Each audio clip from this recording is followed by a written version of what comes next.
She was poor and sold sweets on the street to feed her brother, and hid the wounds in her heart, until a millionaire stopped in front of her and everything changed.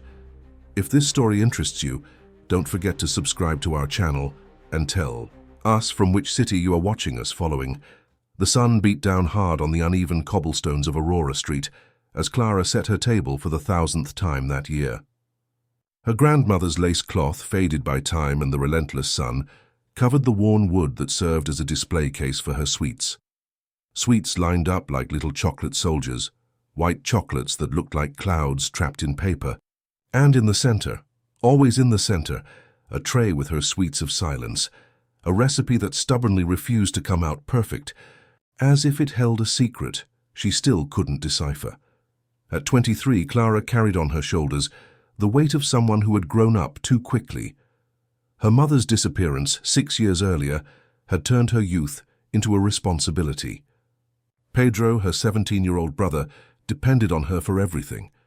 From asthma medication to conversations about the future he insisted on not seeing.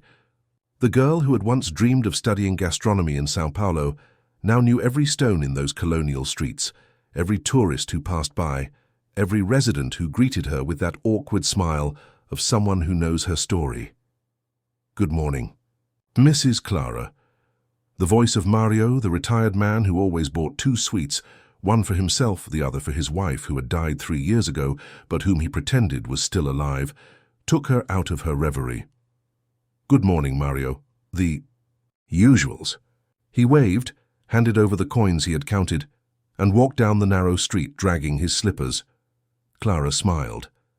There was a sad poetry in these daily rituals, a melancholy dance between people who clung to small certainties so as not to lose themselves completely. That's when she saw him for the first time. Rodrigo Antonelli walked down the street as if he didn't belong there, but also as if he didn't know where he belonged anymore. Tall, about 30 years old, he wore a simple white shirt and jeans that, although basic, seemed too expensive for that street. But it wasn't his clothes that caught the eye. It was his eyes. Dark, tired, like someone who had seen too much, and was now looking for something he might not even know how to name. He stopped in front of her desk. Clara felt her heart race without understanding why. There was something magnetic about the man, an elegant sadness that contrasted with everything. She knew. "Good morning," he said, his voice deep and hoarse. "Do you make these sweets?" "Yes, I do." Clara tried to sound natural, but she realized her hands were shaking slightly as she arranged the sweets. "Is there anything special you're looking for?" Rodrigo looked at the central tray. "And this one? What sweet is it?" This." Clara hesitated. It was always awkward to explain. "It's my recipe. I call it silence candy. It's a different kind of coconut candy, but—" She paused, not knowing how to continue. "But? It never turns out the way it should. It's like there's something missing, you know, an ingredient that I can't figure out." Rodrigo stared at her for what seemed like an eternity. There was an intensity in his gaze that made her blush. He wasn't just looking at her, he was seeing something most people didn't. "Can I still try it?" Clara wrapped one of the sweets in cellophane and handed it to him. When his fingers brushed hers, an electric current ran through her arm. Rodrigo felt it too. She was sure by the way he pulled his hand away more slowly than necessary. He tasted the candy right there, chewing slowly, thoughtfully. Clara held her breath, waiting for the verdict. "It's delicious," he said finally. "But you're right. There's something missing." "Do you know what it is?" Rodrigo smiled for the first time, and the smile completely transformed his face. "I don't know, but I'd like to find out." He bought 3 more sweets, paid for them, and left without saying anything else. Clara stood there, holding the still warm coins in his hands, trying to understand what had just happened.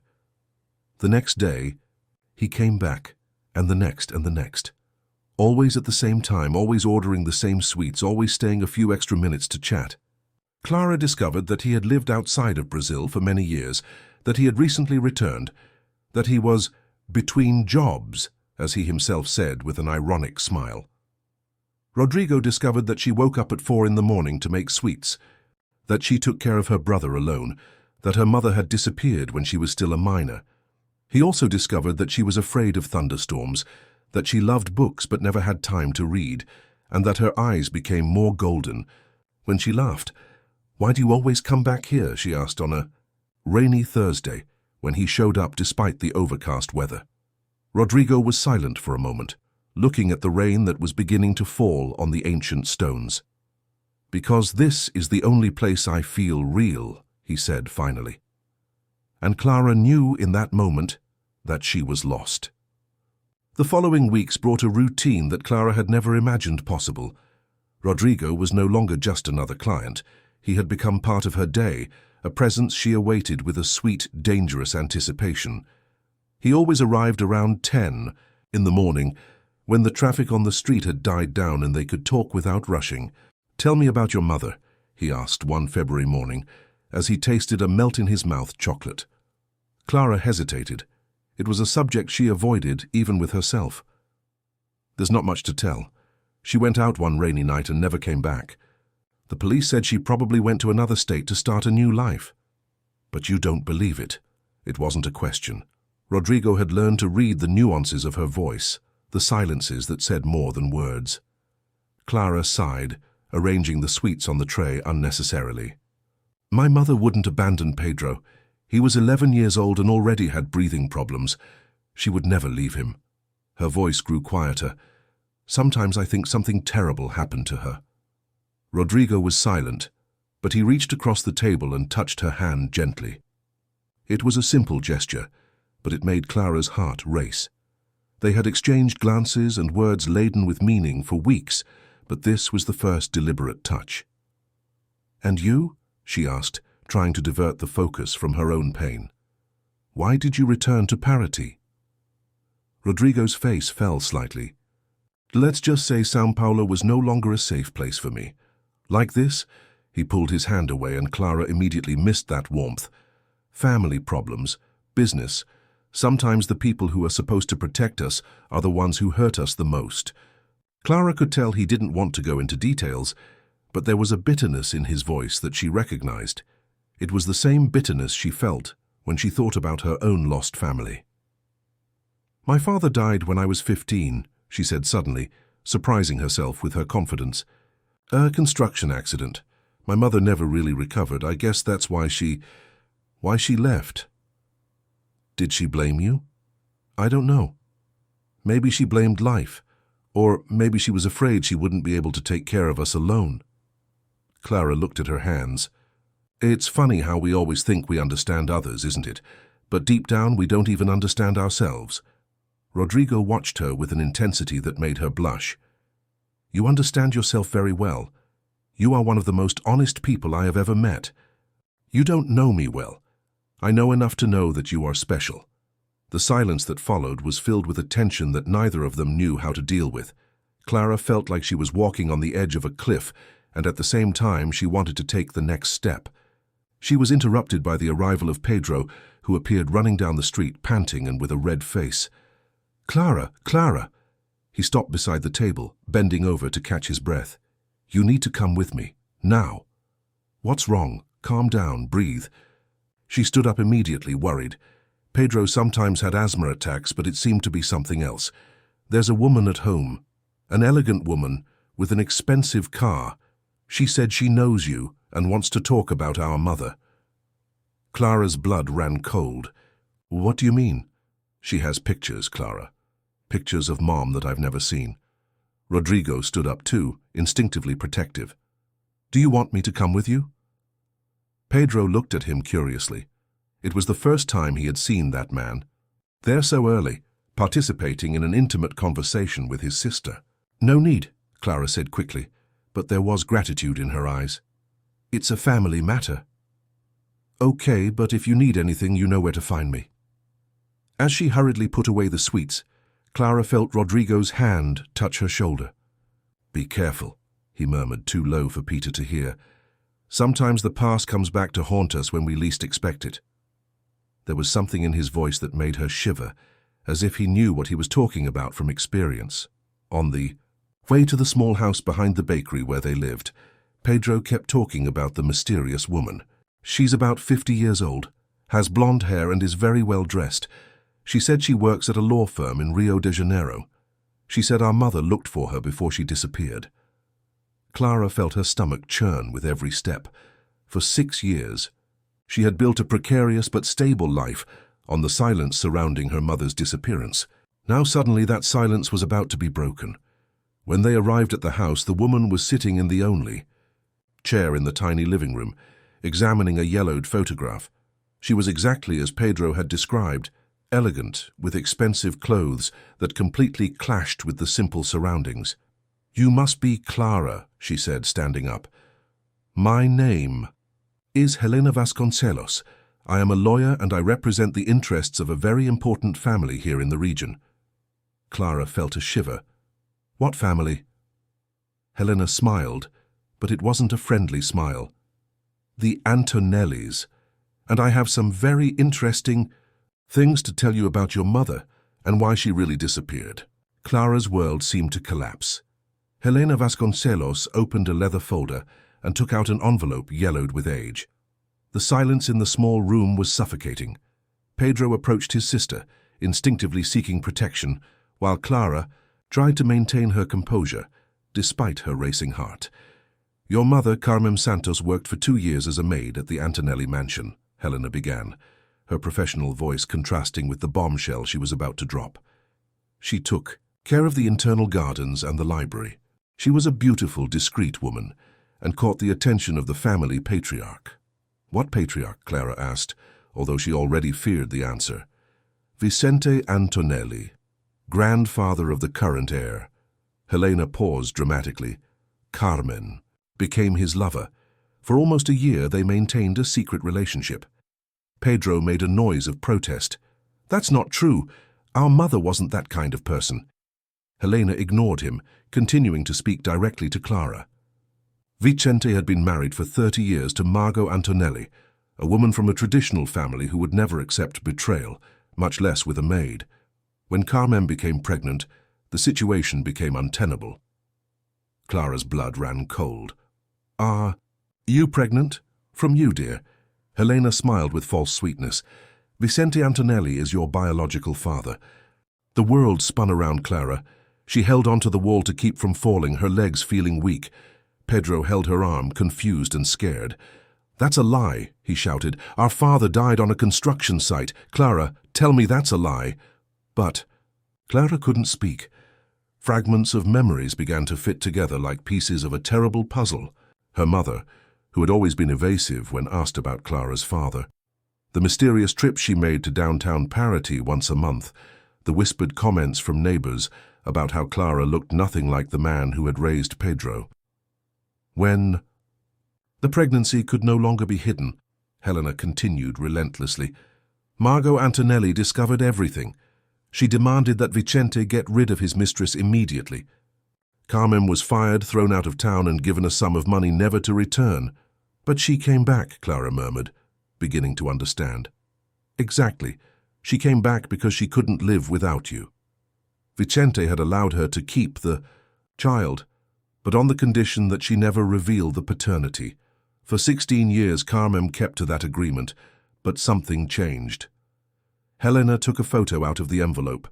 It was Carmen, younger, holding a baby in her arms. In the background, partially visible, was a man with grey hair and an elegant posture. This photo was taken shortly before her expulsion. Vicente loved her in his own way, but family always comes first for the Antonellis. "Why are you telling for me this now?" Clara managed to ask, her voice coming out weak. "Because—" Helena put the photo away and fixed her eyes on it. "The Antonellis found out that you're romantically involved with Rodrigo, Vicente's grandson. Technically, you're half-siblings." The shock was like a punch to the gut. Clara felt bile rise in her throat. Everything made sense now. The inexplicable attraction, the sense of familiarity, the ease with which they had connected. "No," she stammered. "It can't be.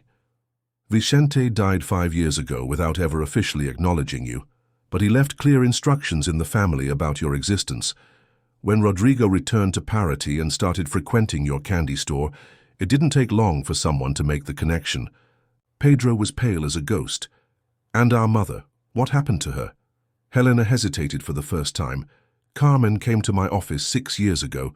She wanted to tell Clara the truth, to publicly admit paternity, even after Vicente's death. But... What?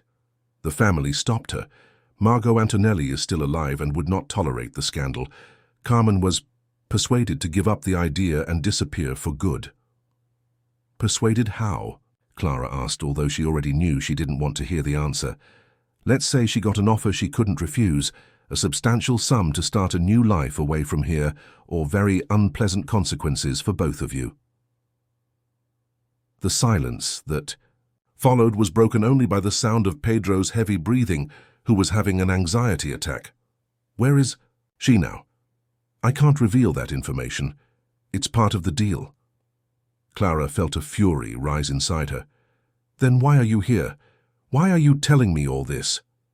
Helena stood up, smoothing her expensive skirt. Because the situation has changed.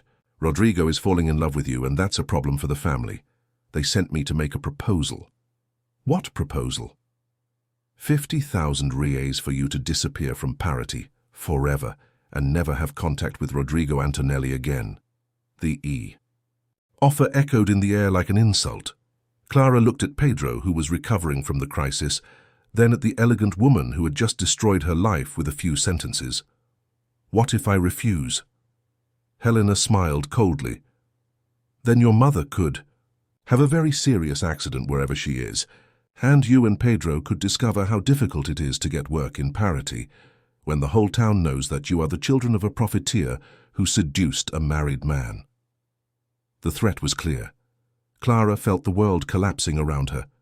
But there was something inside her that refused to break. She thought of Rodrigo, of the tenderness in his eyes, of the connection she felt with him. She also thought of the disgust that now overwhelmed her, knowing that they were half-siblings. How much time do I have to decide? Until tomorrow night. After that, the consequences will be irreversible. Helena left, leaving the envelope on the table, along with a business card and the weight of a secret that would change everything forever. The night was the longest of Clara's life. Pedro had fallen asleep out of pure emotional exhaustion, but she remained awake, reliving every word Helena Vasconcelos had said. The photos spread out on the small table seemed to accuse her in the darkness. Every time she closed her eyes, she saw Rodrigo's face transform into something forbidden, impossible. At 5 in the morning, she gave up trying to sleep. She prepared the sweets mechanically, her hands working while her mind tried to process the impossible. Could it be true? Could her mother have been lying all these years? And Rodrigo? How could she look at him knowing what she now knew? When he reached his table outside, the sun was still low. He arranged everything as he always did, but his movements were automatic, empty. Grandma's cloth seemed more faded, the sweets less appealing. Even the silence sweet was more bitter than usual. Rodrigo showed up promptly at 10, just like the last few days. But this time Clara couldn't smile. He could tell immediately that something was wrong. "Clara, are you okay? You look like you haven't slept." She avoided his eyes. "It wasn't a good night." "The woman who came to your house yesterday was Hyatt about your mother." The simple question was like a knife. Clara felt tears threaten, but she controlled herself. "It was." Rodrigo moved closer, resting his hands on the table. "Do you want to talk about it?" "I can't." Her voice came out harsher than she intended. "In fact, I think it's best if you don't come here anymore." Rodrigo's face changed completely. "What do you mean?" "It's complicated, Rodrigo. Very complicated." She finally looked at him, and the pain in his eyes almost made her collapse. "Some things just can't work out, no matter how much we want them to." "Clara, what's going on? Yesterday everything was fine between us, more than fine." He tried to touch her hand, but she pulled away. "For the love of God, tell me what happened. Do you know Helena Vasconcelos?" The question caught Rodrigo off guard. He frowned. "I know her. She's my family's lawyer. Why? She was the one who came to see me yesterday." The blood drained from Rodrigo's face. What did she want? Make me an offer. Clara took a deep breath. 50,000 raise so I can disappear from Parity and never speak to you again. Sons of bitches, he muttered, running his hands through his hair. Clara, you have to understand. My family is complicated. They have control freaks, they meddle in everyone's business. But that has nothing to do with us. Yes, it does. She took a deep breath. It has everything to do with it. And then she told him everything. Every poisonous word Helena had said, every revelation about the past, every piece of the puzzle that formed an impossible picture to accept. Rodrigo listened to her in absolute silence, his face going through a sequence of expressions: surprise, disbelief, horror, anger. When she finished, he was silent for a long time. Half-brothers. She repeated the word that hurt the most. We're half-brothers, Rodrigo. No. His voice came out hoarse. No, that can't be true. The photos, the dates, everything matches. Your grandmother. My grandmother is a viper who would invent anything to keep me away from you. Rodrigo punched the table, making the sweets jump. Clara, you don't understand. They've done this before. Like this. My brother Erico had a serious relationship a few years ago with a teacher, the daughter of fishermen. My family invented a scandal about her, forged evidence that she was only interested in money, and destroyed her reputation. Erico ended the relationship, and today, he hates the family's methods as much as I do. Clara felt a glimmer of hope but tried to hold it in. But what if it's true this time? Then let's find out. Rodrigo leaned across the table. Clara, look at me. What do you feel when you see me? Does it feel like brotherly love? She blushed violently. What she felt for him was ardent, yearning, nothing that could be mistaken for sisterly affection. That doesn't prove anything, she muttered. Prove everything. He held out his hand, and this time she didn't pull away. We'll investigate. We'll find out the truth about your mother, about Vicente, about everything, but we won't let them destroy what we have based on lies. What if they're not lies? Rodrigo was silent for a moment. Then we'll deal with it when the time comes, but I won't give you up without a fight. At that moment, Pedro appeared running down the street, once again out of breath and agitated. Clara, Clara. He stopped beside the table, and it was then that she noticed that he was carrying an old cardboard box. What now, Pedro?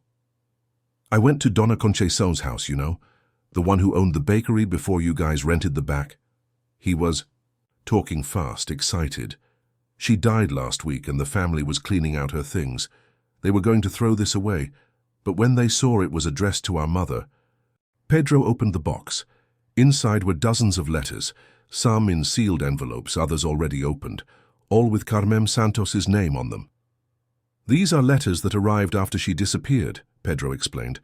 Donna Conceção kept everything, hoping that one day she would come back for it. Clara picked up one of the letters with trembling hands. The sender was written in small letters in the corner. A Santos, Jardinagem Antonelli. A Santos, she murmured. Antonio Santos. Rodrigo approached. Do you know that name? Clara opened the letter carefully. The handwriting was masculine, simple. Carmen, the girl is growing up beautiful. Every day I see her passing by on the street when I go to work. She has your eyes, but her smile is all mine. When you come back, we'll tell her the truth. I can't stand pretending I don't know her anymore. With love, your husband, Antonio. The silence was deafening. Clara reread the letter 3 times before she fully understood.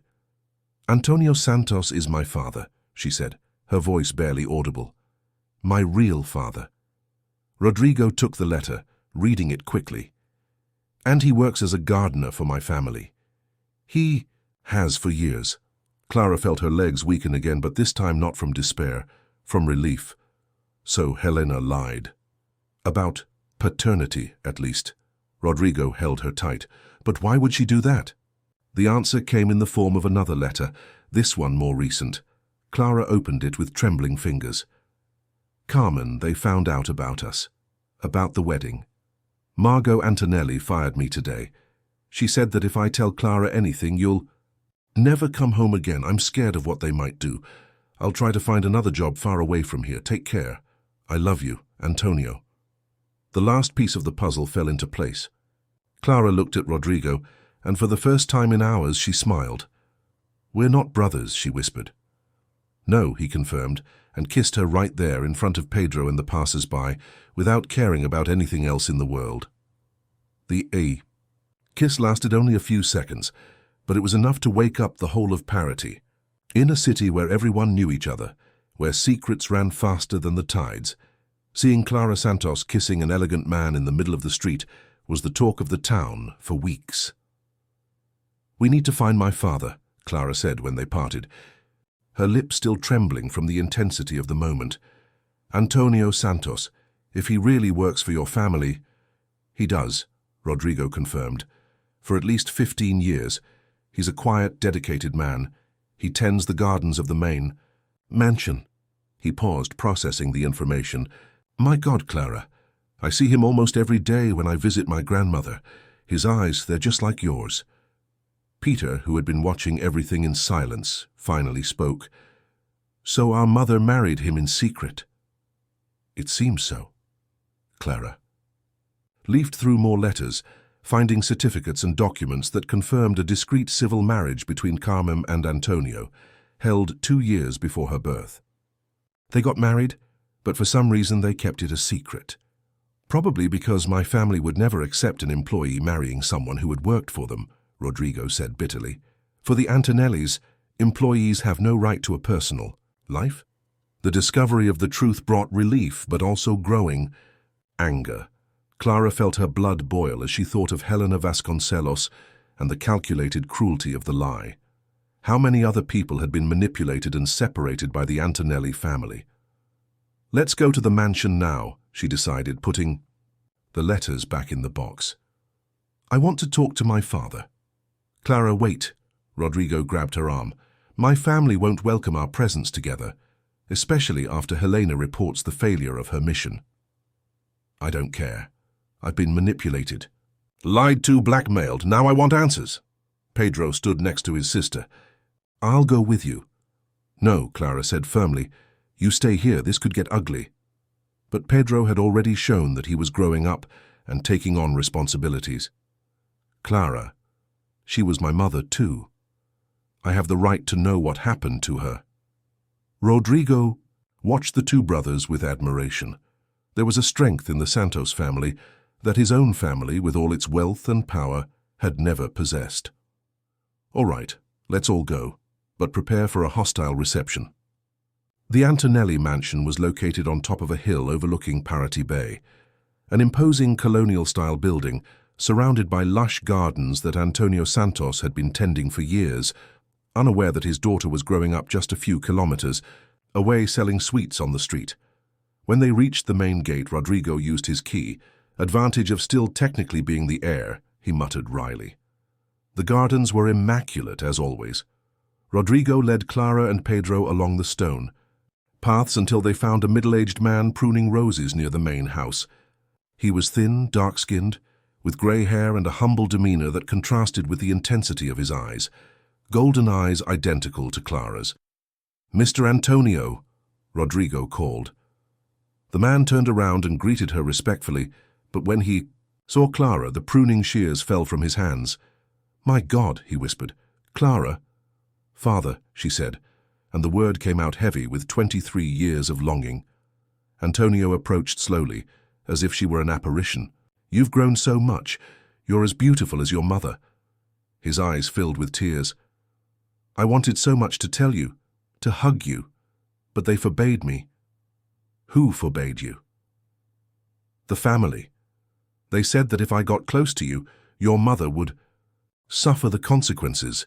Clara felt her anger rise again. Where's my mother? Antonio looked at Rodrigo, hesitant.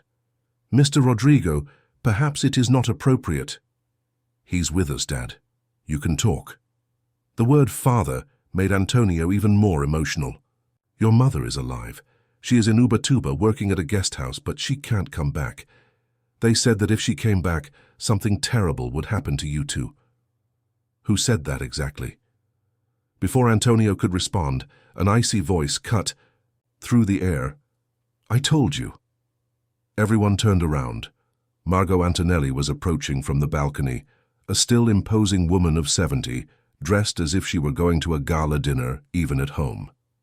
Behind her came Helena Vasconcelos, with a satisfied expression on her face. "Grandma," Rodrigo said, his voice strained.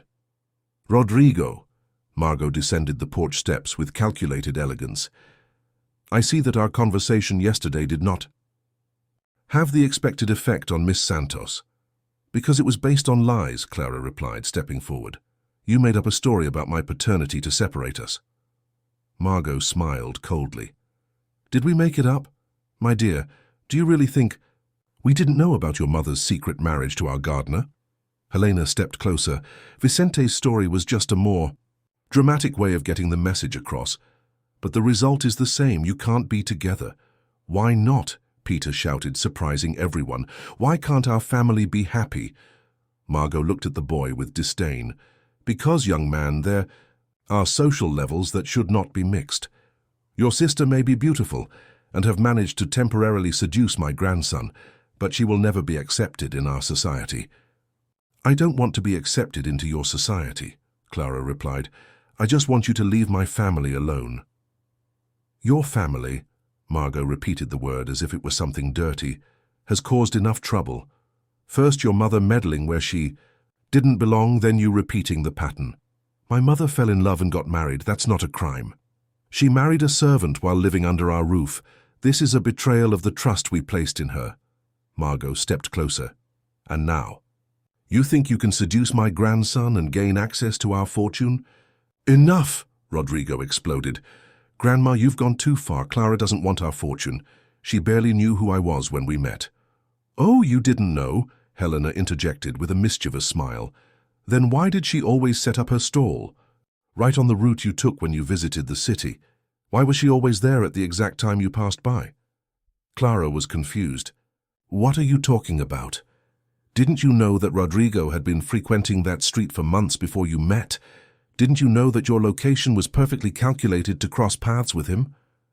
Clara's blood ran cold. She looked at Rodrigo, searching for a denial, but saw only guilt in his eyes. "Rodrigo," she whispered. He took a deep breath. "Clara, I can explain," but the explanation never came. At that moment, Pedro began to have a severe asthma attack, doubling over and struggling to breathe. And in the commotion that followed, with Antonio rushing to help the boy and Rodrigo screaming for medical help, Clara realized that perhaps Helena was right about one thing. She really didn't know Rodrigo Antonelli as well as she thought. The hospital in Paraty was small but efficient. Pedro had been admitted for observation after an asthma attack, which doctors attributed to extreme emotional stress. Clara stayed by her brother's bedside all afternoon, holding his hand as he slept, sedated. Rodrigo remained in the hallway, respecting her space, but clearly tortured by guilt. Antonio had gone to get Pedro's medicine and some belongings from home, leaving the two alone with the weight of the unexplained revelations. When Pedro finally woke up in the early evening, his breathing steady, Clara allowed herself to breathe. "Too. How are you feeling?" "Better," Pedro mumbled, still sleepy. "I'm sorry I ruined everything back at the mansion." "You didn't ruin anything. In fact, you might have saved me from hearing things I wasn't ready to hear." Pedro watched her carefully. "You're angry with him." It wasn't a question. Even at a young age, Pedro could always read his sister's emotions.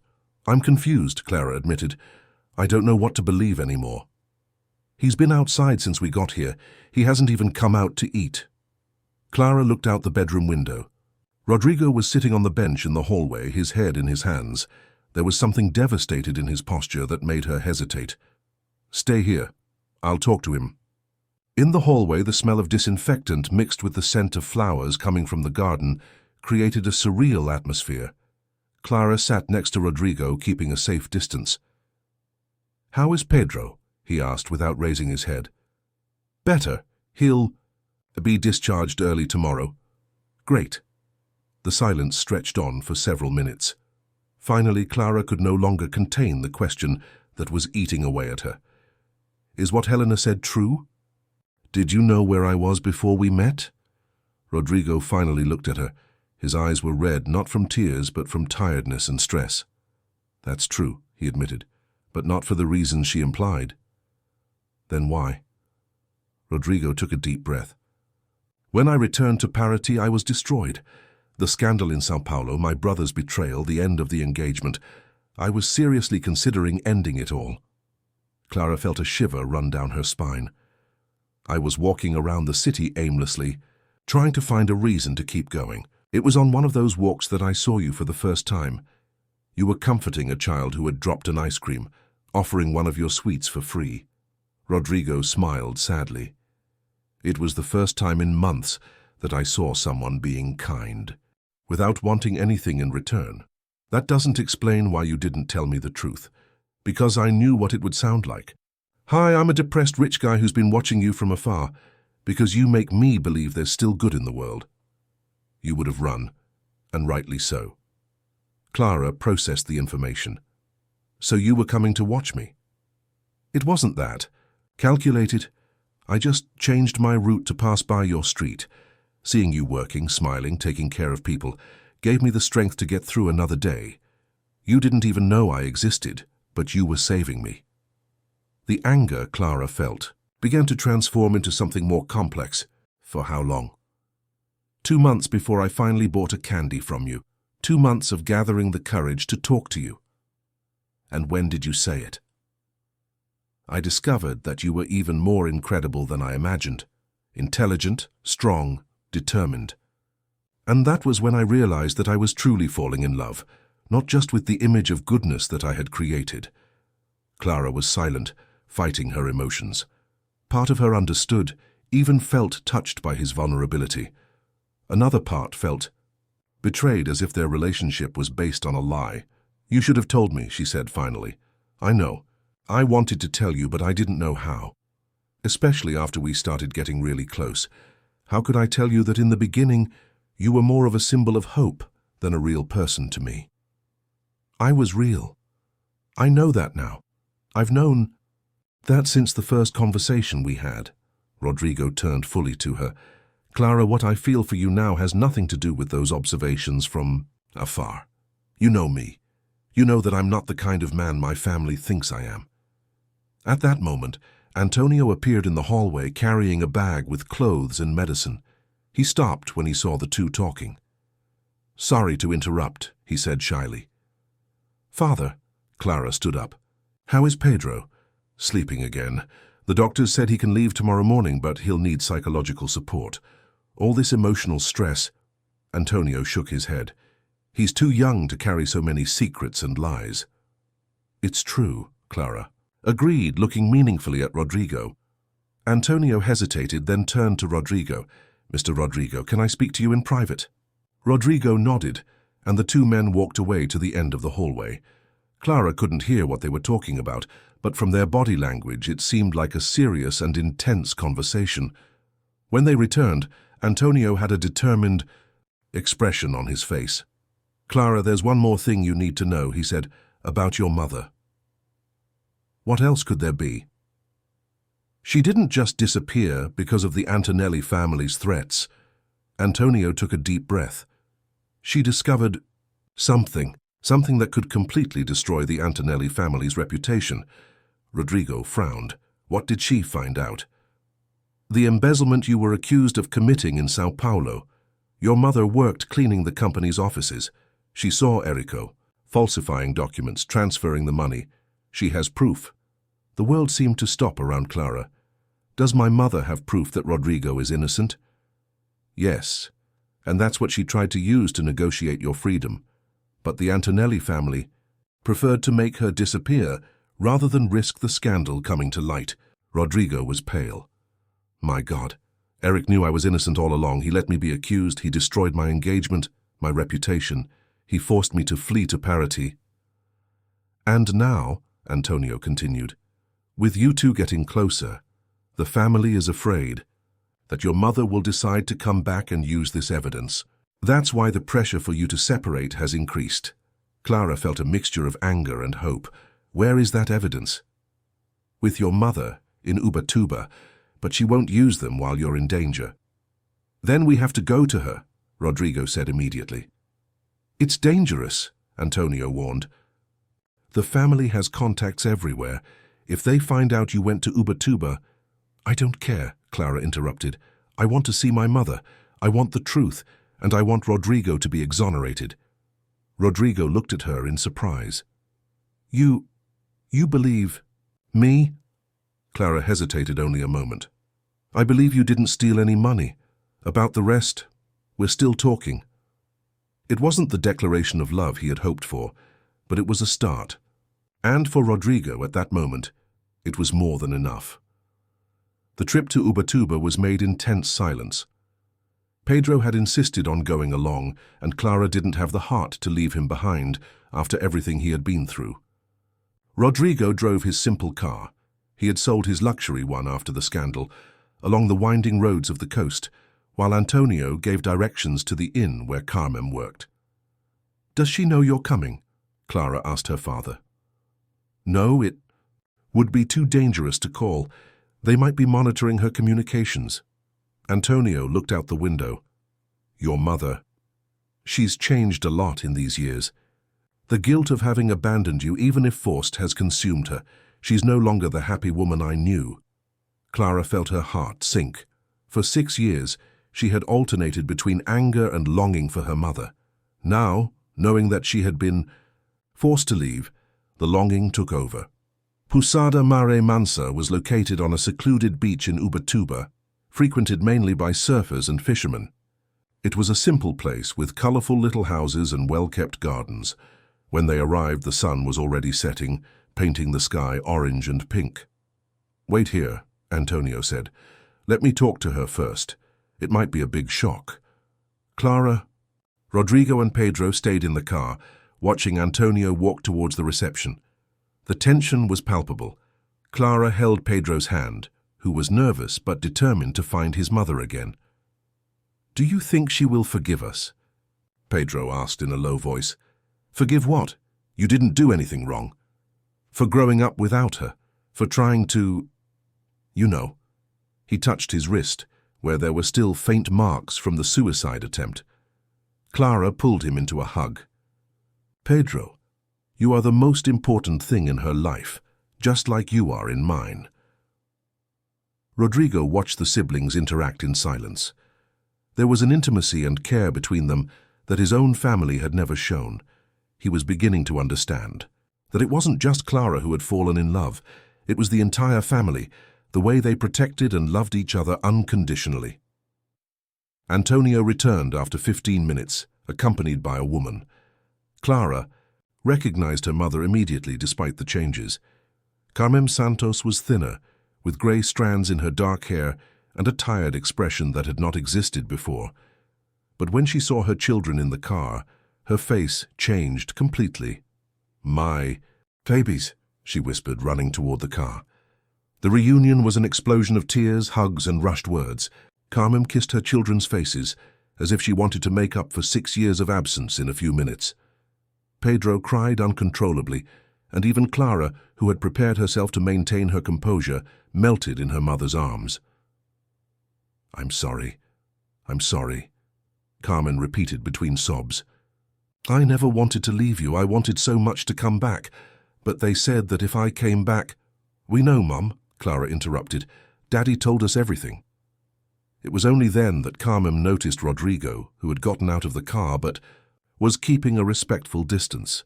The recognition was immediate, and her expression hardened. You, she said, her voice changing tone completely. So you're an Antonelli? Mom, no, Clara stepped between them. He's not like the rest of the family. He's the reason all of this happened, Carmen interrupted. If you hadn't gotten involved with him, none of this would have come. Too light. Mrs. Carmen, Rodrigo said respectfully, I understand your anger, but I didn't know any of this when I met Clara, and now I want to help bring justice. Carmen studied him for a long moment. Help how? Using the evidence you have against my brother, not only to exonerate me, but to expose all the corruption in my family. Are you willing to destroy your own family? They're not my family, Rodrigo replied without hesitation. Family doesn't do what they did to you. Real family is what I see here. He looked at Clara, Pedro, and Antonio. That's what I want for myself. Carmen looked at Clara. And you? Are you sure you want to get involved in this? Because once we use this evidence, there will be no going back. The Antonellis will do everything they can to destroy you. They've already tried to destroy us, Clara replied. They've torn our family apart, they've lied, they've blackmailed. Now it's our turn to fight back. Carmen sighed, looking at the sea that stretched out in front of the inn. Okay, but you need to understand what you're up against. Margot Antonelli is a woman without scruples. When she finds out you're here, she'll use all the resources she has. What proof exactly do you have? Rodrigo asked. Carmen went to her room and came back with a folder of documents. Photos of Erico altering documents, recordings of telephone conversations, proof of bank transfers. Everything that proves that he was the one who embezzled the money and forged the evidence against you. Rodrigo examined the documents with growing disbelief. My God, this is enough to put you in prison for years. And to clear your name completely, Antonio added. But there's a problem, Carmen continued. This evidence also implicates other people, politicians, businessmen, powerful people who were involved in the scheme. When this comes to light, you're going to have very dangerous enemies. Pedro, who had been silent throughout the conversation, finally spoke up. Mom, we have no choice. As long as these people are free, our family will never have peace.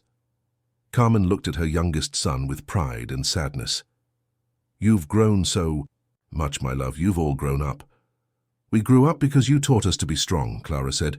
Now we will use that strength to do what is right. That night, gathered on the balcony of the inn with the sound of the waves in the background, they planned every detail. Rodrigo would contact an investigative journalist he trusted in São Paulo. Carmen would organize all the evidence in chronological order. Antonio would return to Parati to keep up appearances and let the Antonelli family know if they discovered anything. And then? Pedro asked. After all this blows up in the media? Then, Clara said, looking at Rodrigo, we'll see if what we have is strong enough to survive a war. Rodrigo took her hand. You will survive, because this time we are not fighting alone. But as they made plans on the porch, neither of them noticed the black car parked on the nearby hill, with two men watching the inn through binoculars. The war was just beginning, and the enemy had already found their location. The attack came at dawn. Clara woke to the sound of tires screeching on the dirt road and male voices shouting orders. Through the window of her guesthouse room, she saw 3 black cars surrounding the establishment. Men in suits were getting out of the vehicles, some clearly armed. Rodrigo, she whispered, shaking him. Wake up! They found us! Within seconds, everyone was awake.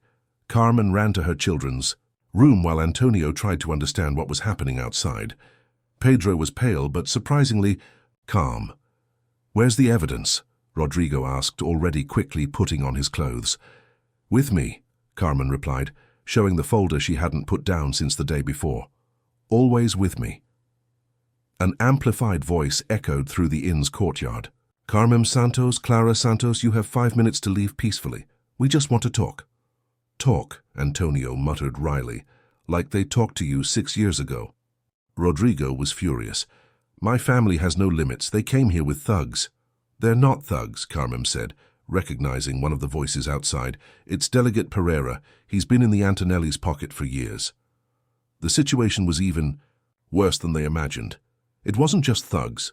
It was the corrupt police themselves at the family's service. Is there a back exit? Clara asked the innkeeper, who had appeared in the hallway, visibly terrified. There's a trail that leads to the beach, but they must have fenced it all off. 3 minutes, the voice shouted outside. Rodrigo made a decision. I'll go outside and talk to them. You guys escape down the trail. No, Clara held him back. We won't be separated. Clara, they came after you because of me. I'll fix this. You're not going to solve anything, Carmen interrupted. They didn't come here to talk. They came to make us disappear forever. Peter, who had been watching through the window, suddenly pointed out to sea. "Look, there's a boat approaching." It was a fishing boat, but there was something strange about it. As they got closer, they could see that it was crewed by young men, some of whom Clara recognized as local surfers and fishermen. "Mr. Antonio," a voice shouted from the boat. "Are you there?"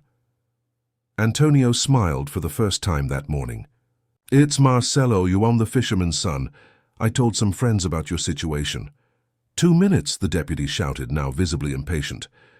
"Let's go," Carmen decided. "Along the trail, quickly." They ran through the back of the inn, following a narrow trail through the vegetation. Clara carried a backpack with her most important belongings, while Carmen protected the evidence folder as if it were her own life. When they reached the beach, the boat was already waiting. Marcelo, a young man of about 25, tanned by the sun and with determined eyes, helped them board. "So Antonio told me everything," he said as the boat pulled away from shore. "My father worked for the Antonellis years ago. They fired him when he refused to lie in court about a work." "Accident, we know this family." "Where are we going?" Clara asked, watching the inn grow smaller behind them. "To a safe place. There's a fishing community on a nearby island. They won't find us there." But as the boat cut through the waves, Clara saw other boats approaching the shore. They were bigger, faster boats. The chase had begun. "They're coming after us," she shouted to Marcelo. "I know, but I know these waters better than they do." What followed was a cinematic chase through the crystal-clear waters of the coast. Marcelo masterfully piloted the boat, using his knowledge of the currents and reefs to lose his pursuers, but the Antonelli boats were more powerful and were gaining ground. "We won't make it," Pedro shouted, seeing one of the boats approaching dangerously. That's when Rodrigo made the bravest decision of his life. He stood up on the boat, picked up his cell phone and called a number he hadn't dialed in months. "Eric, it's me, Rodrigo." Clara looked at him in disbelief. He was calling his own brother, the man who had destroyed his life. "Listen carefully." "Rico," Rodrigo continued, his voice steady despite the violent rocking of the boat. "I have the evidence. I have everything. Photos, recordings, documents, everything you did to incriminate me." There was a pause. Clara could hear Eric's voice on the other end, but she couldn't make out the words. "No, I'm not going to turn you over to the authorities," Rodrigo continued. "I'm going to do something worse. I'm going to turn you over to the press. All the corruption, the entire network of contacts, all the politicians involved. It's going to be a national scandal." Another, longer pause. "My conditions are simple," Rodrigo said, looking at Clara as he spoke. "You call the henchmen back. Carmen and the children are left alone. And you publicly take the blame for the embezzlement, completely clearing me. Do that, and I won't expose the rest of the scheme." The conversation lasted a few more minutes, with Erico clearly trying to negotiate, but Rodrigo was adamant. "You have 1 hour to decide," he said finally. 1 hour, or I'll call every newspaper in the country." When he hung up, the pursuing boats had stopped approaching. They remained at a safe distance as if they were awaiting orders. "Do you think it will work?" Carmen asked. "Erico is a coward," Rodrigo replied. "He stole to maintain his luxurious lifestyle, but he doesn't have the courage to face the consequences. He'll accept it." Clara watched him in awe. "You just sacrificed your chance to expose all of your family's corruption to protect us." "I didn't sacrifice anything," Rodrigo said, taking her hand. "I chose what's most important to me." Peter, who had remained silent throughout the persecution, finally spoke up. "What if he doesn't accept it? What if it's all a lie?" Rodrigo looked at the boy seriously. "Then let's fight until the end, but together." At that moment, Rodrigo's cell phone rang. It was Erico. "I accept," he said simply, without preamble. "But I want assurances that you will not use the evidence later."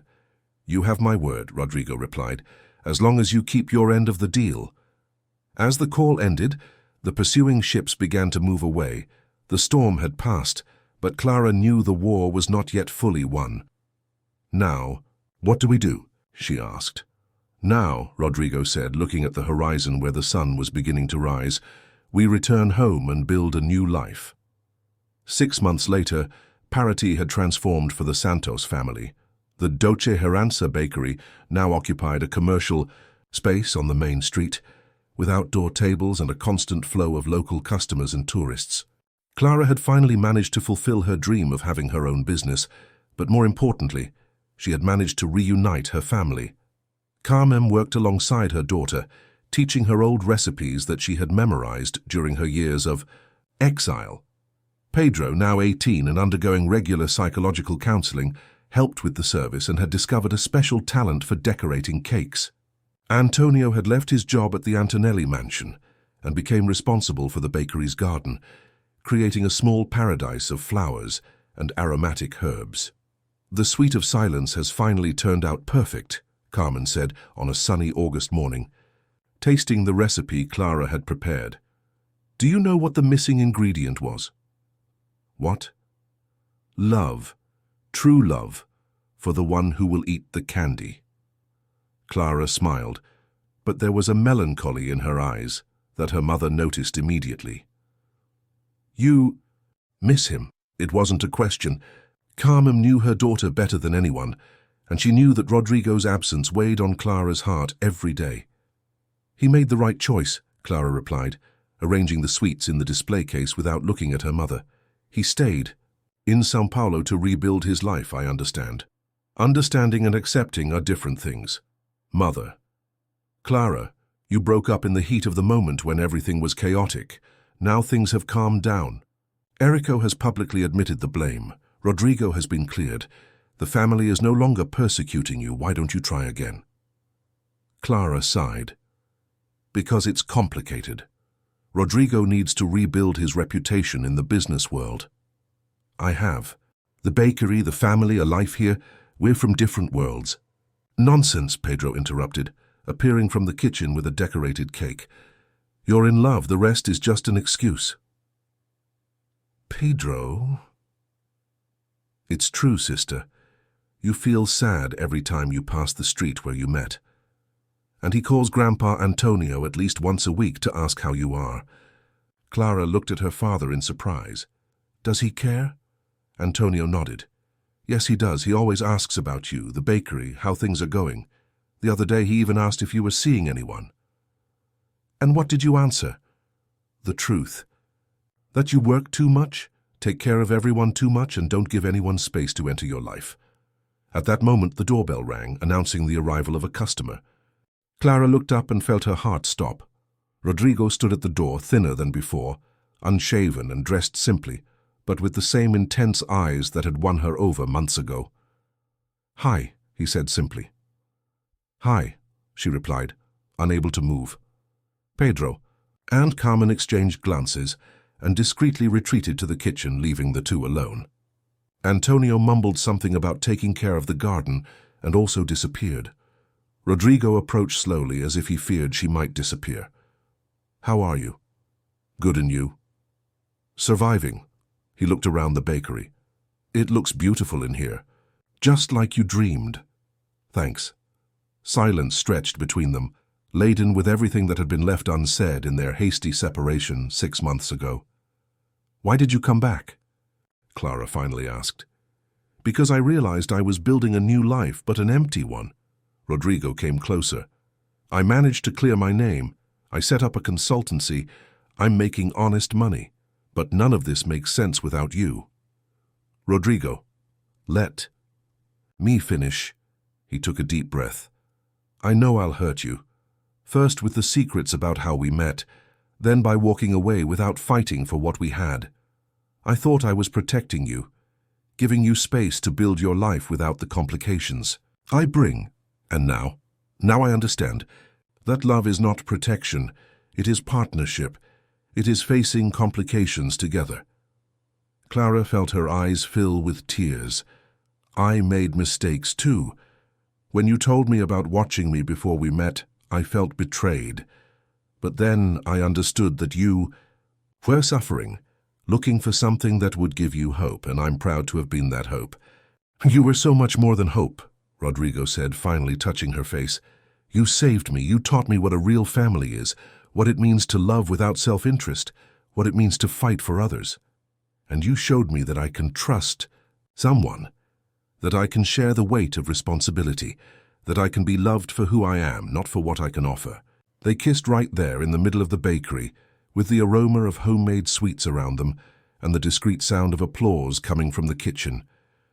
"So," Rodrigo said when they parted, "what do we do now?" "Now? Now you taste the sweet of silence. I finally got the recipe right." Rodrigo tasted the sweet and smiled. "Perfect. What was the secret?" "Love," Clara replied. "Only love." "What about us?" Clara looked out the window of the bakery, seeing the cobblestone streets, of Parity, the people passing by, the life happening. "Let's take it slow, no rush, no pressure. You have your consultancy in São Paulo, I have the bakery here. Let's see how we fit our lives together." "I can work from anywhere," Rodrigo said quickly. "My clients are small companies that need to restructure. I can do that from Parity." "Are you sure you won't miss the big city?" Rodrigo looked around the bakery, saw Carmen peeking out of the kitchen with a smile on her face, Pedro trying to pretend he wasn't hearing everything, Antonio watering the plants in the garden with a satisfied look. "Clara," he said, pulling her closer, "I've already found everything I need." That afternoon, for the first time in months, Clara allowed herself to dream of a future that included not only stability and responsibility, but also love, companionship, and the possibility of being happy without carrying the world alone on her shoulders. A year later, the Doce Herança bakery had become a landmark in Parity, not only for its delicious sweets, but for the story of love and overcoming that everyone in the city knew. Clara and Rodrigo had become the couple that proved that social differences were no obstacle to true love. Rodrigo had kept his promise to work from Parity. His consulting firm was thriving, helping small businesses in the region to better structure themselves. He had discovered a sense of satisfaction in his work that he had never felt in the corporate world of São Paulo. More importantly, he had found a family that welcomed him completely. "Clara, you need to see this," Carmen said one December morning, showing an official letter that had arrived. "It's from the city." Clara dried her hands on her apron and picked up the document. It was an invitation to participate in a municipal professional training project for young people in situations of social vulnerability. "They want me to teach baking," she asked, rereading the letter. "They want you to coordinate the entire program," Pedro corrected, reading over his sister's shoulder. "Look here, due to the recognized social work of Confeitaria Doce Herança and the positive impact on the local community." "Social work?" Clara laughed. "I just make sweets." "You do much more than that," Rodrigo said, entering the bakery with a smile on his face. "You give work to the women in the community, you teach recipes for free to those who want to learn, and you always have some candy left over for the children on the street." It was true. Over the past year, the bakery had become more than a business. It was a meeting place, a place where stories were shared, where people found not only sweets but also comfort. "Accept it," Carmen encouraged. "You have a knack for teaching. And just imagine how many young people you can help to have a profession." Clara looked at the family gathered around her. Pedro had grown a lot that year. He was more mature, more confident. Carmen had recovered the joy she had lost during her years of exile. Antonio smiled more, talked more, had become the grandfather he had always wanted to be. And Rodrigo had found his true calling by helping others, just like her. "There is one condition," she said finally. "Which?" "Rodrigo has to help me. He understands business. He can teach me the administrative side." "Obviously," he replied, kissing her on the forehead. "We're a team." That afternoon, while they were organizing the papers to respond to the City Hall's invitation, Rodrigo took Clara's hand. "There's something I want to ask you," he said, suddenly nervous. "What?" "Will you marry me?" The question was so simple, so direct that Clara needed a moment to process it. There was no kneeling, no expensive ring, no rehearsed speech. It was just an honest question between two people who loved each other. "I do," she replied without hesitation, "but on one condition." "Which?" "The ceremony will be here, at the bakery. with our friends, our family, our community. Don't. You want a big party? I want a real party, with the people who really matter. Rodrigo smiled. Perfect. And the wedding sweets. They will all be made by us, including the sweet silence. Which is no longer silent, he observed. Since you discovered the secret ingredient. No, now he talks. He talks about love, about family, about new beginnings. The wedding took place 3 months later, on a sunny afternoon in March. The bakery was decorated with flowers from Antonio's, garden and sweets made by Clara and Carmen. Pedro was the best man, Carmen the maid of honor. Antonio led Clara to the altar, which had been improvised in the middle of the bakery. Errico was not invited, but he sent a letter of congratulations and an apology that arrived days before the ceremony. Margot Antonelli had died 2 months earlier, taking with her the last vestiges of resistance to the relationship. Dearly beloved, the justice of the peace began the ceremony, but was interrupted by Clara. Excuse me, doctor, but can you speak in Portuguese? We want everyone to understand. And so in Portuguese, surrounded by the familiar aromas of the bakery, Clara and Rodrigo got married. They didn't promise eternal love. They promised daily love. They didn't promise to never fight. They promised to always forgive each other. They didn't promise a life without problems. They promised to face problems together. When the judge declared them husband and wife, the entire bakery erupted in applause and tears of joy. Pedro opened his guitar and began to sing a song he had composed for the occasion, about second chances and families rebuilding themselves. You're officially a couple now, Carmen said, hugging them both. But know that you've been a family for a long time. The party lasted until late at night, with live music, endless sweets and stories being told and retold. Neighbors, friends, customers of the bakery, everyone was part of that celebration. When they were finally alone, at dawn, Clara and Rodrigo sat on the balcony of the bakery, observing the silent streets of Paraty. Do you regret anything? She asked, snuggling into his chest. You're welcome. And you? You're welcome either. Not even the difficult moments, because that's what brought us here. What now? What's the next dream? Clara smiled, touching her still flat belly. Well, there's one thing I haven't told you yet. Rodrigo stepped back to get a better look at her. Clara, our first child will be born in September. The expression of surprise, joy, and emotion that took over Rodrigo's face made Clara laugh. He kissed her, hugged her, spun her around in his arms, whispered words of love in her ear. It's going to be a girl, she said as he set her down. How do you know? A mother's intuition. And do you know what we're going to call her? As? Hope. Because that's what you brought me, and that's what we're going to give her. Years later, when Esperanza Antonelli Santos ran through the cobblestone streets of Paraty, playing among the tables of the bakery her parents had built together, visiting her great-grandfather Antonio in the garden, listening to her grandmother Carmen's stories about how love can overcome any obstacle, she would know that she came from a family that had learned that true love is not the one that comes easy, but the one that withstands the storms and becomes stronger with each challenge overcome. And at the Doce Herança bakery, the Doce do Silencio would continue to be sold every day, no longer as an incomplete sweet, but as a symbol that sometimes the missing ingredient in our lives is simply true love and the courage to fight for it.